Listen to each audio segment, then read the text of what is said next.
Hi everyone, Cake here from the Crohn's Colitis Cake channel. And if you watched my very first video I published, welcome back and thanks for popping back to check out my second video. If you didn't watch the last video, go back, have a look, and thank you for popping along as well to watch this video today. So what I'm going to do now is I'm going to sort of split this down into sort of a three-part sort of mini series, just with a brief overview of my life and experience of the last 22 years with Crohn's disease. So yeah, I'm going to try and split that up into three parts. So part one will be about sort of the past, and then the present, and then part three will be about the future. So a bit more about myself first before we start the video. So I grew up in what used to be called Morton Village, as all the older residents tell me. It was a village back in the 80s, and I suppose it was a small town, I would say, more than a village. It was probably more of a village back in the 30s and 40s. But yes, Morton on the Wirral, good childhood. I lived there till I was 27 years old, and then at 27 years old I moved to a proper village called Trinant in the South Wales Valleys. Got married, started a family, and I've lived there since. I live there today. So many of you may be thinking out there, I'm not sure whether you have yet, where's that accent? There's sort of part Merseyside Scouse, if you like, and then there's also Welsh twang within. So up where I live now, they still call me Scouse or Scouser, and even though the real Scousers would say he's not a Scouser, he's a woolly back, which technically I am, yeah, but you know, it's Wirral is and Morton is part of the Merseyside area. And then when I go home and see my friends in Merseyside and the Wirral, they poke a bit of fun at me because they say I sound like a taffy or a Welshman. So yeah, so going back to the past, yeah, my childhood was good. It was great. It's only when you get older you sort of look back and appreciate sort of things from your childhood. You know, I can remember many times acting like a spoiled brat, and you know, I want more, I want this, why can't I have that? And to be honest, I had a great life. You know, we didn't want for much. You know, compared to others, you know, he wasn't rich, we wasn't, you know, wasn't posh or anything, but you know, it was a good lifestyle. So as a child, I was a bit of a worrier. I'd worry a lot. I don't know why.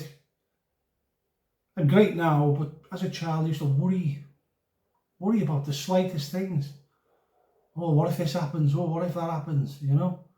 I played a lot of sport as a child, very active, always playing sport. But sport I played was mainly with friends in sort of unorganised, go down the park, have a kick about and things like that. Or in school, played sport in school, right through school, right until I left school when I was 16.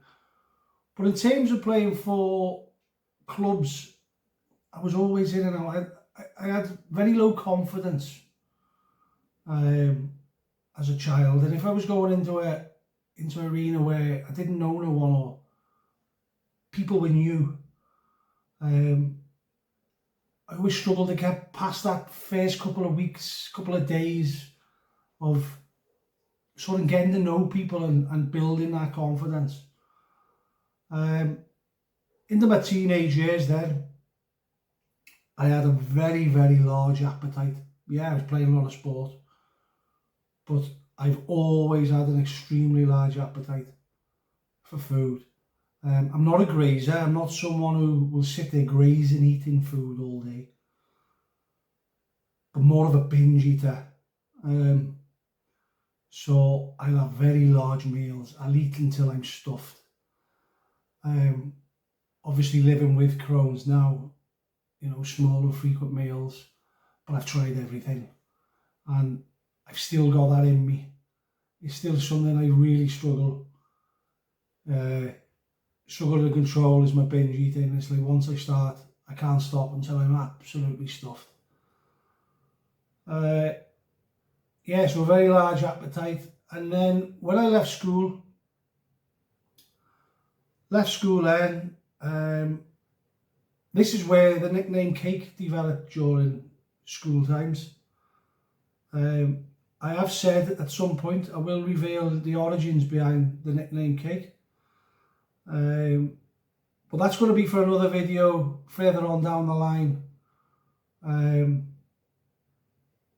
where I'll explain that. I left school at 16, went to college, started working life. I lived like a normal, well, is it normal? Normal for me, a normal lad. You know, you do sports, you go to work, you have a drink, a few pints, socialise on the weekends. Your typical sort of binge drinking, you know, childhood, late teens, early 20s, up until about 2001.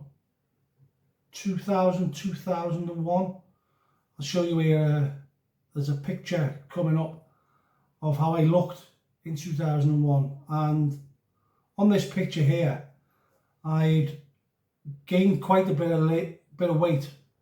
I'd say probably from when I was 16 till I was about 22, 23, I probably gained 4 or 5 stone in weight, and that was all basically because my appetite never changed. I've always had this appetite, large big meals, but the amount of activity and the amount of sports that I was doing in, you know, my school years and for a year or two after I left school, it just dwindled, you know, dwindled to almost not a lot of exercise, not a lot. And around this time, the time of the picture, I started occasionally getting feelings of cramps, diarrhea, bad tummy, going to the toilet. But they were very infrequent, maybe once a month, twice a month. Something that was just like, I always put it down to the beer. I always thought, oh, I've had a night out drinking, socialising with friends, or I've picked up a bug or something funny, you know. And as time went by, you know, I would say every couple of months, I'd start to notice these episodes were sort of ramping up a little bit, to the point where it was once a week, twice a week. So I thought, oh, I best go to the doctor's, best get myself checked out here. Something that seems to be developing more than, you know, it's not going away. So I went to the doctor's. Doctor done blood tests. Blood tests come back that's shown inflammation.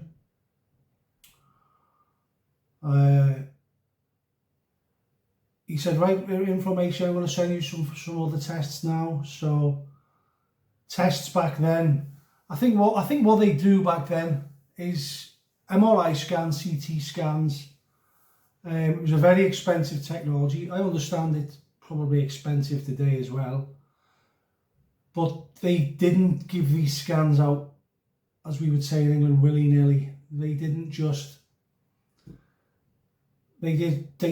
say, right, have a scan. There was a lot lesser methods of x-ray and scans that they would use, and you would go through a process.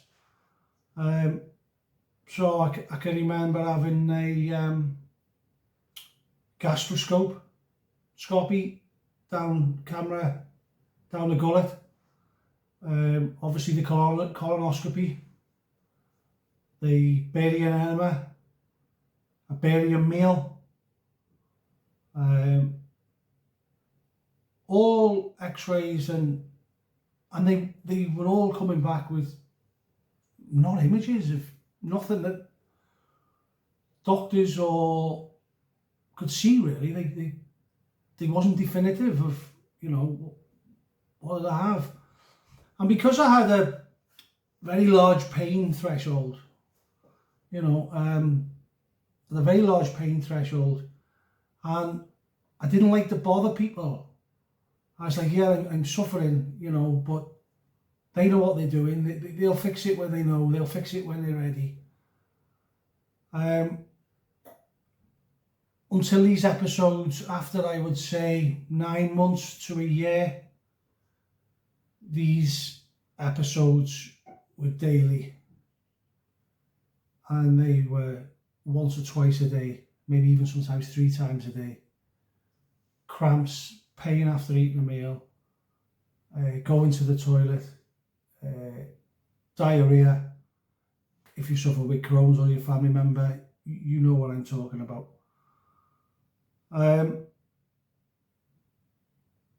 So yeah, these were happening very, very regular, to the point where I had to finish work, or not finish work, I had to get signed off by the doctor incapable of going to work, on the sick, as we call it.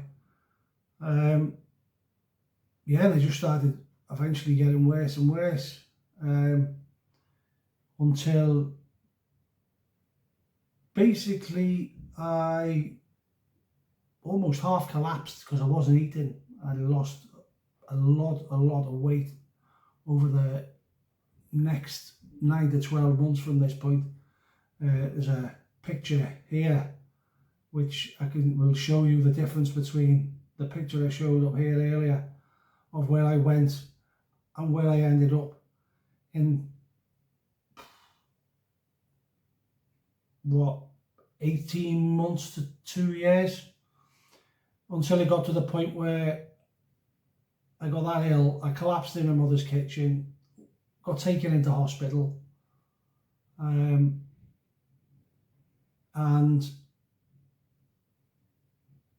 not only did they nil by mouth pumping me full of sort of steroids, getting me on the steroids, it was also discovered I've been getting treated for water infections as well. I was getting recurring water infections. This was happening, I would say, for about 2 or 3 months prior to me getting admitted to hospital. And while I was in hospital, while I was doing more tests, I went for a small bowel enema, barium in the system, and of course that barium's got to come out. But I was asked to do a urine sample, and when I done a urine sample, there was all barium in my urine. And then they discovered that I had a fistula from my bowel stuck into my bladder. Now a fistula it's a hole in a channel, and it from an ulcerated piece of bowel, and they normally, you know, it can burrow into different organs, they can come out onto the skin, but that's something later on in the channel. We'll cover loads of topics on this channel going forward. We'll dig in and delve into that, fistulas, a lot deeper. So yeah, so then I had to go for another procedure where I had to go for a camera down the urethra or down the penis. Very uncomfortable, not very pleasant at all, especially when I was going down to have the procedure, I got confused with local and general anaesthetic, and I convinced myself that I was going to be knocked out for the procedure until they wheeled me in on a bed and I realised I wasn't. They was just going to numb the area. Oh, it wasn't pleasant. It wasn't pleasant. So they went in, they found the entrance site in the bladder where this fistula was coming in. They then eventually had got to the level where, okay, send him for a CT scan. I got sent for a CT scan. And then, obviously that's shown the picture then of the full Crohn's disease. They obviously decided by then surgery had to happen. So had surgery. They took away 40 centimetres of my small intestine from the ileum, the last part of the small bowel, in 2 separate sections. They fixed and patched up the hole in the bladder, and I had to have a temporary ileostomy, which is an opening on the abdominal wall where a little piece of bowel comes out, and you'll have a little ileostomy bag to let everything from the surgery heal. I had that ileostomy for 10 weeks. Went back into hospital then, had that reversed. And since then, in terms of Crohn's disease, eating food, drinking, lifestyle and everything, all kind of went back to normal. I wasn't put on any medication. And yeah, it just sort of carried on as normal. Decided that obviously with all the weight that I'd lost, even though I'd lost it in not a healthy way at all, I wanted to keep that weight off. So I joined the gym. I was actually on a rowing machine when I felt this almighty pop in my stomach. And around my scar and my ileostomy site, I popped a double hernia. So 2006, so sorry, if we like to go back, 2002 was when the surgery happened. October 2002. I had the bag reversed in January 2003. So 2006, 2004 I'd done a double hernia, and in 2006 now I've gone in for a double hernia repair. And in terms of surgery and anything to do with Crohn's, apart from if I went out for a night out, or I had a curry or a kebab or something like that, yeah, I might be a bit loose the day after. But in terms of pain and cramp and everything I went through in them 2 years, I was pretty much sort of back to normal. And yeah, that's kind of where I'm going to leave. Sort of, going to leave it with the past there. And I basically stayed that way up until, I would say 2017, 2018. And this is where little symptoms started to appear again. Different than symptoms before, which will bring me up to the present day. So yeah, thanks for watching this video. If you've took anything from it, absolutely great. If you've got any questions about what I've discussed on the video, please leave a comment in the comment section. If you don't mind, give the video a like, a thumbs up, and if you want to keep up to date with the content and look forward to watching episode 2, which will be about the present, then please subscribe. Thank you for watching.